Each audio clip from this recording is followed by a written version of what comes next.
Est-ce que tu connais le blocage du sacrifice? Si tu te reconnais dans ce que je vais dire, à la fin de la vidéo, je vais te donner 3 conseils pour travailler dessus. Je te donne 5 signes pour le reconnaître. Le premier, c'est que tu aides les gens. Mais tu aides les gens trop. Tu prends sur toi, tu prends sur ton temps, tu prends sur ton énergie, tu prends sur ton argent, tu te mets en difficulté pour aider l'autre. Deuxième signe, les problèmes des autres passent devant tes problèmes.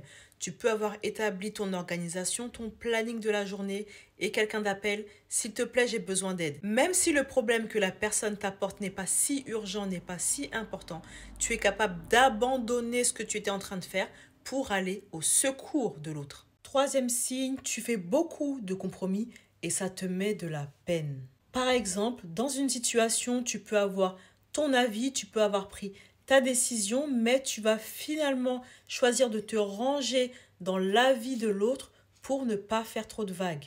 En faisant ça, tu dépasses le juste milieu et tu vas te ranger plus du côté de l'avis de l'autre. Et ça fait que tu prends sur toi. C'est ça qui te met de la peine. Quatrième signe, quand tu as besoin d'aide, les gens ne sont pas là. Tu te retrouves à te débrouiller tout seul, toute seule, alors que toi, tu étais là pour les autres. Et tu trouves ça injuste. Cinquième signe, tu n'arrives pas à mettre des limites. Ce qui fait que tu peux vivre plus facilement de l'intrusion dans ta vie, du manque de respect. Si tu t'es reconnu dans ces points-là que je viens de te dire, je te conseille de travailler sur ces 3 choses.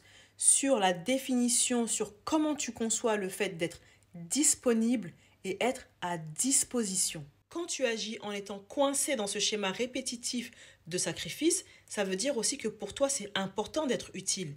Mais réfléchis sur la différence entre être utile et être utilisé. Et troisième point qui est vraiment très important, l'affirmation de toi. Qu'est-ce que ça veut dire pour toi t'affirmer? Qu'est-ce que ça réveille comme émotion? Est-ce que tu en as peur? Est-ce que c'est mauvais? Est-ce que tu penses que les gens ne vont plus t'aimer? En faisant cette introspection-là, tu verras les mécanismes qui enclenchent cette blessure-là chez toi et tu pourras agir dessus.